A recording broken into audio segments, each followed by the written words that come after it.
मित्रों, अब मैं निवेदन करूंगा अपने भाजपा संसदीय दल के नेता आदरणीय नरेंद्र भाई मोदी से कि कृपया वो पार्लियामेंट्री बोर्ड को संबोधित करें।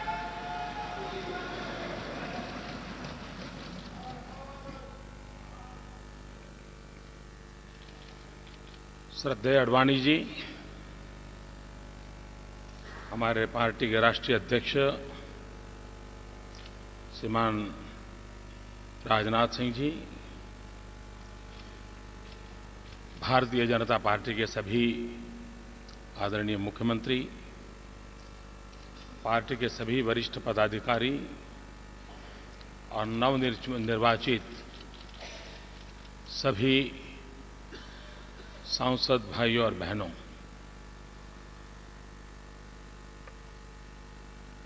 मैं आप सबका बहुत आभारी हूं कि आपने सर्वसम्मति से मुझे एक नया दायित्व दिया है। मैं विशेष रूप से आडवाणी जी, राजनाथ जी का भी आभारी हूं। उन्होंने मुझे आशीर्वाद भी दिए हैं।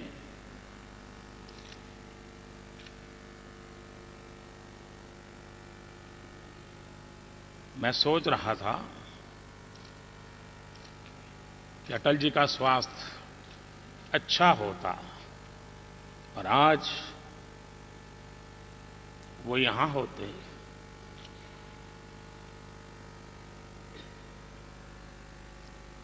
तो सोने में सुहागा होता।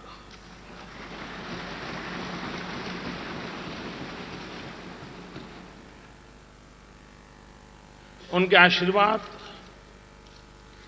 सदा सर्वदा हम पर बने रहे हैं और बने रहेंगे।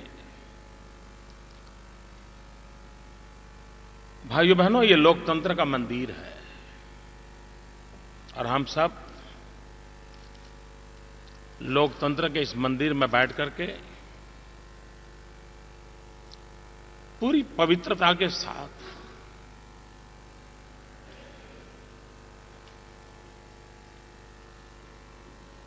पद के लिए नहीं,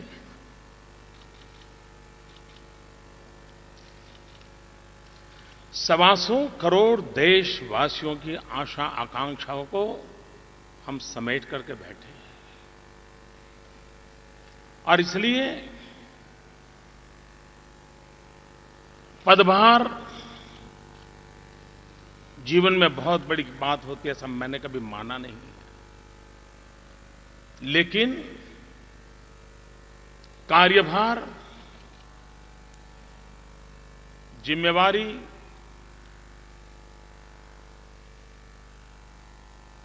ये सबसे बड़ी बात होती है और हमें उसे परिपूर्ण करने के लिए अपने आप को सज्ज करना होगा, अपने आप को समर्पित करना होगा। 13 सितंबर को भारतीय जनता पार्टी के पार्लियामेंट्री बोर्ड ने आदरणीय राजनाथ जी की अध्यक्षता में मेरे लिए एक जिम्मेवारी तय की। 13 तारीख को तय हुआ, 15 से मैंने अपना काम शुरू किया, 15 सितंबर से। और पूरी तरह मन में एक कार्यकर्ता के भाव से जब संगठन दायित्व देता है तो शरीर का प्रत्येक कण, समय का प्रत्येक पल, पार्टी ने जो दायित्व दिया है उसके लिए पूरा करने में कोई कसर नहीं छोड़नी चाहिए। मुझे ये संस्कार मिले हैं और इसलिए 15 सितंबर से जो एक परिश्रम यज्ञ शुरू किया, और 10 मई को जबकि चुनाव प्रचार समाप्त हुआ, मैंने अध्यक्ष जी को फोन किया। मैंने कहा मैं अहमदाबाद जाने से पहले दिल्ली आकर के आपको मिलना चाहता हूं। तो उन्होंने कहा आप थके नहीं हो क्या अभी भी? मैंने कहा नहीं, मुझे रिपोर्ट करना है। मेरे अध्यक्ष जी ने मुझे जो काम दिया है वो दायित्व 10 मई शाम को पूर्ण हो रहा है, मुझे रिपोर्ट करना है, इसलिए मुझे आना है। वो संकोच कर रहे थे, हंस भी पड़े। मैंने कहा मैं आ रहा हूं। खैर मैं पूर्वी उत्तर प्रदेश में था, मैं दिल्ली पहुंचा, उनके पास गया।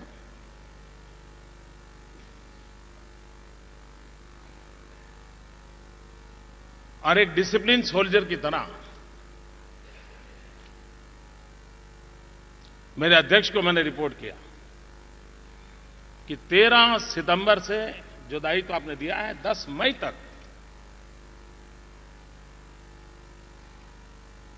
मैंने उनसे कहा कि आपने जो काम किया मैंने भली भांति करने की कोशिश की है, लेकिन एक कार्यक्रम मेरा नहीं हो पाया।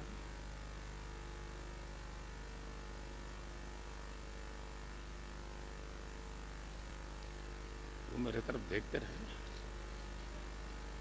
मैंने कहा मैं इतने दिनों से दौड़ रहा हूं, लेकिन 9 मई को ही इतने सारी दौड़ धूप के बीच, इतने पूरे अभियान में सिर्फ एक कार्यक्रम मुझे कैंसिल करना पड़ा, एक, और वो भी गोशी का, जहां पर हमारे जिला अध्यक्ष जो रैली की चिंता कर रहे थे, सुशील राय, अकस्मात उनकी मृत्यु हो गई। लेकिन एक कार्यकर्ता के नाते इस पवित्र धरती पर भी आपको रिपोर्ट करता हूं कि मैंने जो काम दिया उसको पूरी तरह करने का प्रयास किया है।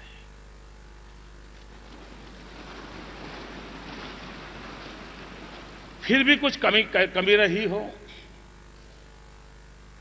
आप में से कुछ लोग होंगे जिनकी अपेक्षा होगी, लेकिन मैं पहुंच नहीं पाया हूं।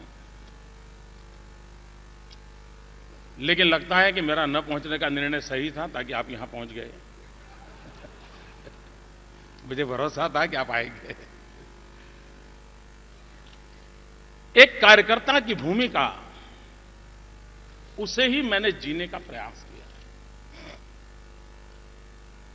जैसे यहां बताया गया कि मैं पहली बार यहां आया हूं, शायद मेरे जीवन में हर बार ऐसा ही हुआ है। मुख्यमंत्री बना, उसके बाद मैंने मुख्यमंत्री की चैम्बर देखी थी। मुख्यमंत्री बनने के बाद मैंने विधानसभा गृह देखा था।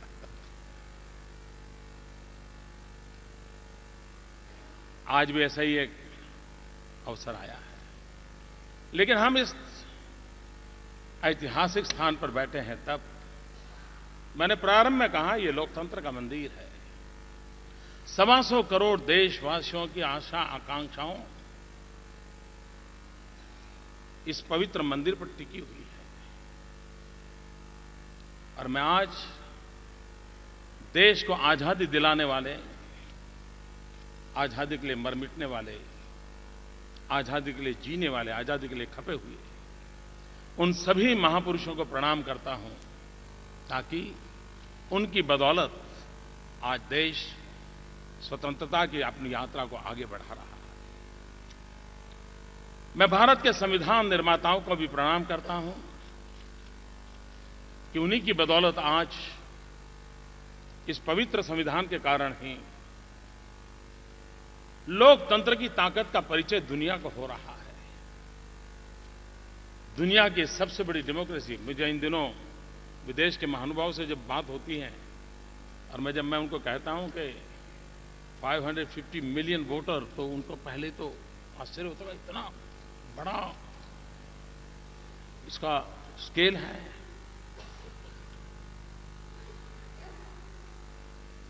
हमारे संविधान निर्माताओं ने देश को जो संविधान दिया उसकी ताकत देखिए कि एक गरीब परिवार का व्यक्ति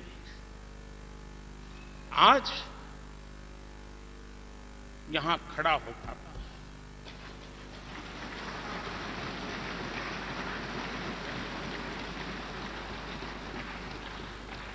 ये लोकतंत्र की ताकत है, ये संविधान का सामर्थ्य है जिसने हमें देश के सामान्य से सामान्य नागरिकों एक ताकत दी है। इस चुनाव में भारतीय जनता पार्टी का जय, किसी का पराजय, ये मुद्दा अपनी जगह पर डिबेट का है, लेकिन इस चुनाव का सबसे बड़ा काम यह हुआ है कि भारत का सामान्य से सामान्य नागरिक एक नए आत्मविश्वास का उसके भीतर संचार हुआ है कि यही एक व्यवस्था है जो हमारे सपनों को पूरा कर सकती है। लोकतंत्र के प्रति उसकी आस्था बड़ी है। यह अपने आप में किसी भी राष्ट्र के लिए एक बहुत बड़ी ताकत होती है। लेकिन भाइयों बहनों, आखिरकार सरकार किसके लिए? मैं स्पष्ट मानता हूं कि सरकार वो हो जो गरीबों के लिए सोचे, सरकार वो हो जो गरीबों को सुने, सरकार वो हो जो गरीबों के लिए जिए।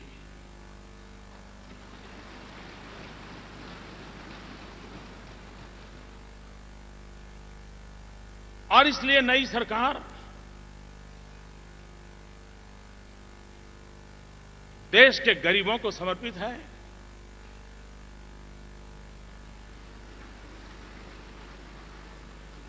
देश के कोटि कोटि युवकों को समर्पित है और मान सम्मान के लिए तरसती हमारी मां बहनों के लिए समर्पित है।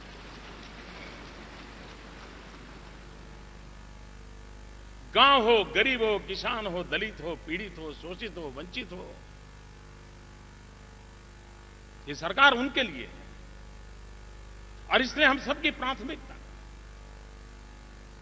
उनकी आशा आकांक्षाओं की पूर्ति के लिए हो, यही हमारा प्रयास रहेगा। और हम सबकी भी वही जिम्मेवारी है, क्योंकि हमें गरीब से गरीब आदमी ने यहां भेजा है। मैंने इस बार हिंदुस्तान के एक नए रूप को देखा है मेरे चुनाव प्रचार अभियान में। मैंने भारतीय जनता पार्टी की नए रैलियों का भी एक नया कलेवर देखा।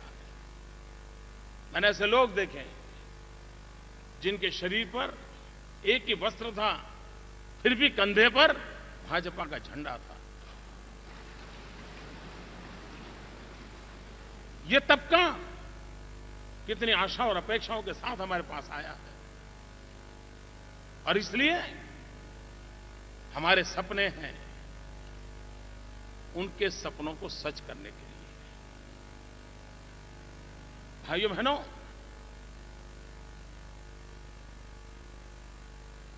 आडवाणी जी ने एक शब्द प्रयोग किया,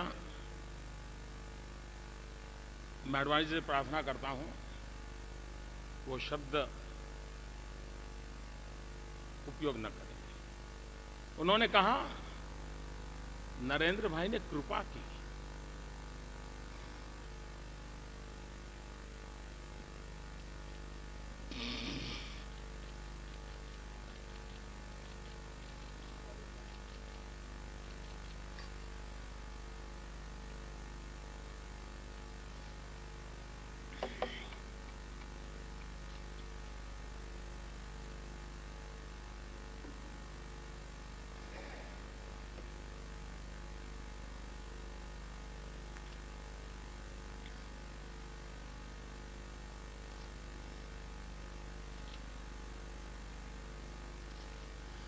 क्या मां की सेवा कभी कृपा हो सकती है?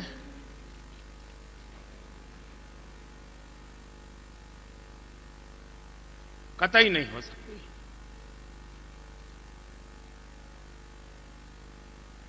जैसे भारत मेरी मां है,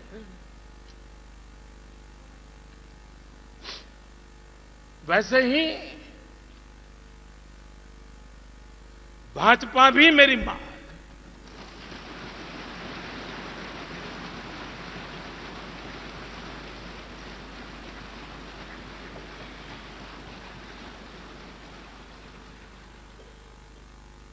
और इसलिए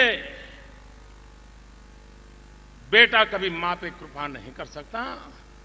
बेटा सिर्फ समर्पित भाव से मां की सेवा करता है। कृपा तो पार्टी ने की है कि इस मां की सेवा करने का मुझे अवसर दिया है।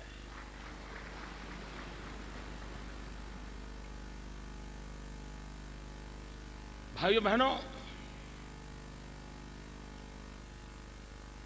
मैं कभी ये सोच नहीं रखता हूं कि पुरानी सरकारों ने कुछ किया नहीं है। ये सोच मैं नहीं रखता और न ही भारतीय जनता पार्टी का कोई कार्यकर्ता रखता। देश आजाद हुआ तब से जितनी भी सरकारें आई उन्होंने अपने अपने तरीके से देश की सेवा करने का प्रयास किया है, अपने अपने तरीके से देश को आगे बढ़ाने का प्रयास किया है।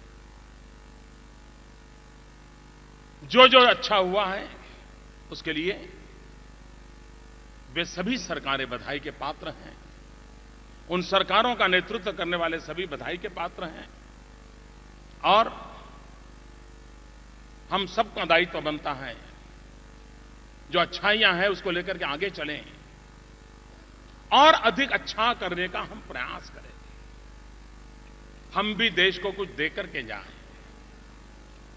सामान्य मानवीय की आशा आकांक्षाओं के अनुरूप हम कुछ करके जाएं। ये अगर हमारे मन का भाव रहा तो देशवासियों को निराश होने की नौबत नहीं आएगी।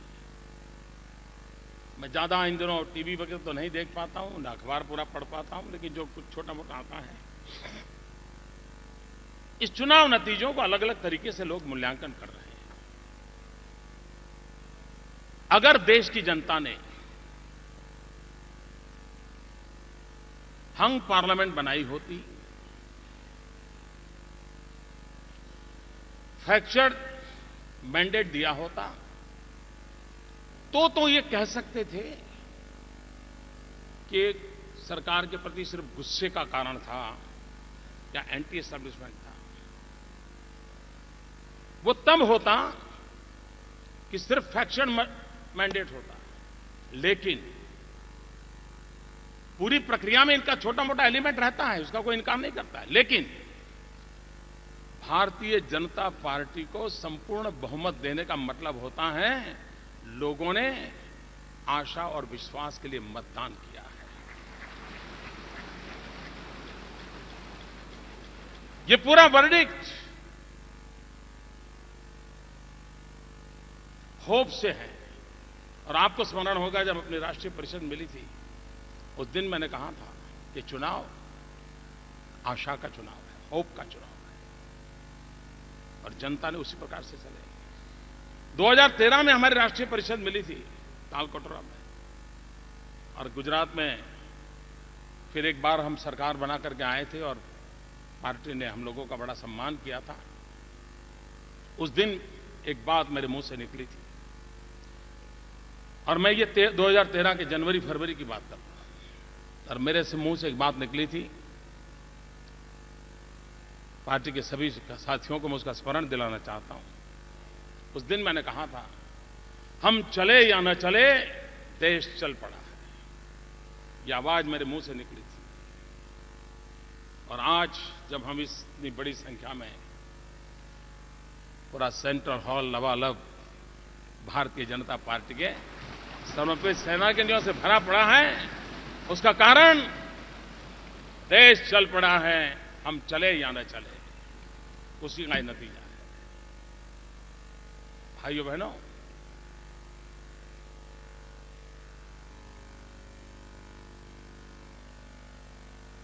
ये उमंग उत्साह ये अपना चलता रहेगा, लेकिन जिम्मेवारी का युग शुरू होता है, जिम्मेवारी का कालखंड शुरू होता है। शायद इस सभागृह में मेरी तरह बहुत लोग होंगे जो आजाद हिंदुस्तान में पैदा हुए हैं, और शायद देश में भी आजाद हिंदुस्तान में पैदा हुए किसी व्यक्ति के नेतृत्व में पहली सरकार बनेगी। अब तक देश में सारे नेता गुलामी के कालखंड में उनका जन्म हुआ था। ये बात हमको स्वीकार करनी होगी, जो हम आजादी में के कालखंड में पैदा हुए, हमें आजादी का जंग लड़ने का सौभाग्य नहीं मिला। हमें देश के लिए मर मिटने का सौभाग्य नहीं मिला। हमें जवानी जेलों में खपाने का सौभाग्य नहीं मिला। लेकिन कोटि कोटि जनों ने हमें देश के लिए जीने का अवसर जरूर दिया है। देश के लिए भले हम मर ना पाएं, देश के लिए भले हम जूझ ना पाएं, देश के लिए भले हमने अत्याचार झेलने का अवसर नहीं आया, लेकिन आजाद हिंदुस्तान में पैदा हुए हर व्यक्ति को, इस सभागृह में बैठे हुए के लिए, पूरे देशवासियों के लिए, आजाद हिंदुस्तान में पैदा हुए हम लोगों के लिए जीवन का संकल्प होना चाहिए, देश के लिए जिएंगे। समय का पल पल, शरीर का कण कण 125 करोड़ देशवासियों के काम कैसे आए, ये अगर हम सपना लेकर के चलते हैं तो देश बहुत तेजी से संकटों से बाहर निकल करके तेज गति से आगे बढ़ना शुरू कर देगा। भाइयों बहनों, मैं स्वभाव से आशावादी व्यक्ति हूं, मेरे डीएनए में ही लिखा हुआ है। मुझे जीवन में कभी निराशा वगैरह मेरा कोई पता नहीं वो क्या होता है, मुझे मालूम नहीं। और एक बार यहां एक कॉलेज में मेरा भाषण हुआ तो मैंने कहा था, आज मुझे वो बात फिर से कहने का मन करता है। मैंने कहा किसी को ये गिलास बताओ तो कहता है कि आधा भरा हुआ है, कोई कहता है आधा खाली है। मेरी सोच तीसरे प्रकार की, मैं कहता हूं आधा पानी से भरा है, आधा हवा से भरा है। आपको खाली नजर आता होगा, मुझे नहीं आता है, मुझे हवा से भरा हुआ नजर आता है। और इसलिए मैं कहता हूं मैं बहुत ही आशावादी व्यक्ति और सकारात्मक मार्ग के लिए आशावादी होना एक बहुत बड़ी आवश्यकता है।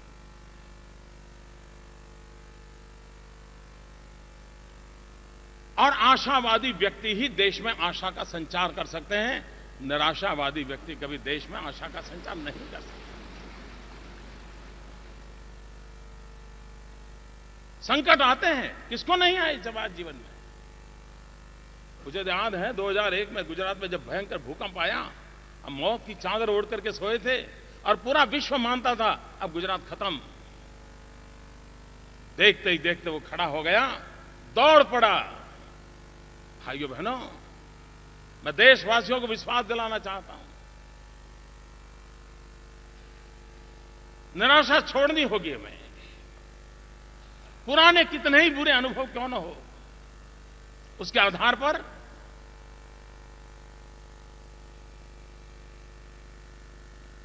निराश मन को लेकर के चलने की आवश्यकता नहीं है। कौन कहता है दुनिया का इतना बड़ी लोकतंत्र और जागरूक लोकतंत्र, जागतिक लोकतंत्र,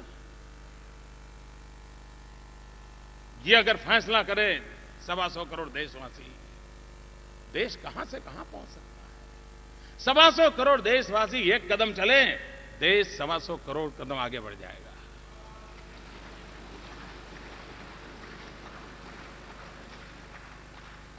दुनिया में कौन देश है जिसका बस 6 ऋतुएं हो, 6 सीजन हो? ऐसा विश्व में कौन है? हम ही तो है। ईश्वर की इतनी बड़ी कृपा है हम पर, प्राकृतिक संपदाओं से भरी हुई ये हमारी धरा उर्वरा है। यहां के लोग बाहर जाते हैं तो दुनिया में नाम कमाते हैं, सिर्फ उन्हें यह अवसर देने की जरूरत है। शक्ति तो उनके भीतर पड़ी हुई है, सिर्फ मौका देना है। अगर ये अवसर देने के भाव से हम आगे बढ़ें इस चुनाव में दो बातों पर हम लोगों ने बहुत बल दिया। उन बातों को हमें आगे बढ़ाना है और वो है सबका साथ सबका विकास। हम सबका विकास चाहते हैं, लेकिन सबका साथ उतना ही अनिवार्य है। उस मंत्र को लेकर के हम आगे बढ़ना चाहते हैं। भाइयों बहनों, ये चुनाव एक नई होप का चुनाव है, नई आशा का चुनाव है। और ऐसे सामर्थ्यवान साथी मुझे मिले हैं।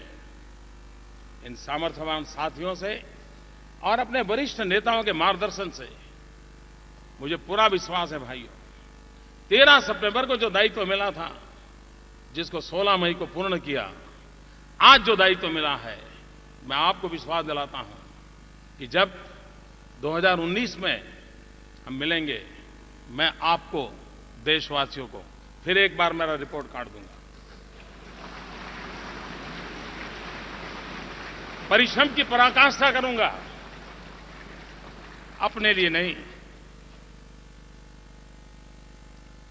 देश के लिए जीऊंगा। और मैंने कहा, ये सरकार गरीबों को समर्पित है। जो कुछ करने के इरादे से बैठे हुए हैं, इच्छा है, उनके लिए है। भाइयों बहनों, 2015-2016 हम सबके जीवन में एक महत्वपूर्ण अवसर आ रहा है। पंडित दीनदयाल उपाध्याय जी का शताब्दी वर्ष आ रहा है, 2015-2016। चरैवेति चरैवेति चरैवेति का मंत्र जिस महापुरुष ने जी करके दिखाया, और उसी से त्याग तपस्या के अधिष्ठान पर संगठन की पूरी व्यवस्था विकसित हुई। अभी से 2015-16 में पंडित दीनदयाल उपाध्याय जी के शताब्दी का पर्व कैसे हो, सामान्य व्यक्ति के जीवन में सुचिता का आग्रह कैसे हो। पंडित दीनदयाल उपाध्याय जी ने हमने जो रास्ते दिखाए थे, उसमें विचार की जितनी ताकत थी, उससे ज्यादा ताकत आचार की थी। और आचार परमो धर्म, इस भाव से हम चले हुए लोग हैं, उसको हम कैसे निभाएं। पंडित दीनदयाल उपाध्याय जी के शताब्दी पर्व के लिए पार्टी भी सोचे, सरकार भी सोचे, और दरिद्र नारायण की सेवा, अंत्योदय, ये पंडित दीनदयाल उपाध्याय जी ने हमें दिए हुए। और तब मैं कहता हूं, ये सरकार गरीबों के लिए है, क्योंकि दीनदयाल जी के शताब्दी वर्ष में है ये सरकार होगी। भाइयों बहनों, वैश्विक परिवेश में भारत के इस चुनाव को और चुनाव नतीजों को बहुत ही सकारात्मक रूप से देखा जा रहा है। और जो पहला संदेश जाता है, वो विश्व में भारत का रुतबा पैदा करता है। तो देश के कोटि कोटि जनों ने किसी दल की सरकार बनाई, ऐसा नहीं है, किसी व्यक्ति को प्रधानमंत्री बनाया, ऐसा नहीं है। देश के कोटि कोटि जनों ने इतना उत्तम मैंडेट देकर के विश्व के सामने भारत का सर ऊंचा करने का अवसर पैदा किया। इस चुनाव को कौन जीता कौन हारा, वो दायरे से देखने का समय वक्त चला गया। ये वो नतीजे हैं जो विश्व को भारत के लोकतांत्रिक सामर्थ्य की ओर आकर्षित करने वाले हैं। और अब देश, जिन लोगों के मन में निराशा थी, दुनिया के कई देश भारत से बहुत अपेक्षाएं करते थे, आशा हिंदुस्तान के सामान्य मानवी में जगी है।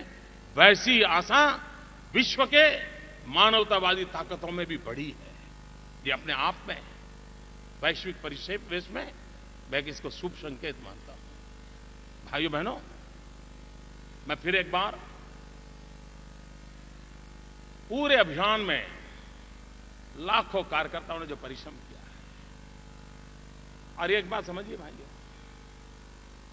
ये मोदी जो आपको दिख रहा है ना, और मीडिया के मित्र भी समझे, और देशवासियों को मैं कहना चाहता हूं, मोदी आपको दिखता है इसलिए नहीं कि मोदी बहुत बड़ा है। मोदी इसलिए दिख रहा है कि मेरे पार्टी के वरिष्ठ नेताओं ने मुझे अपने कंधे पर बिठाया है।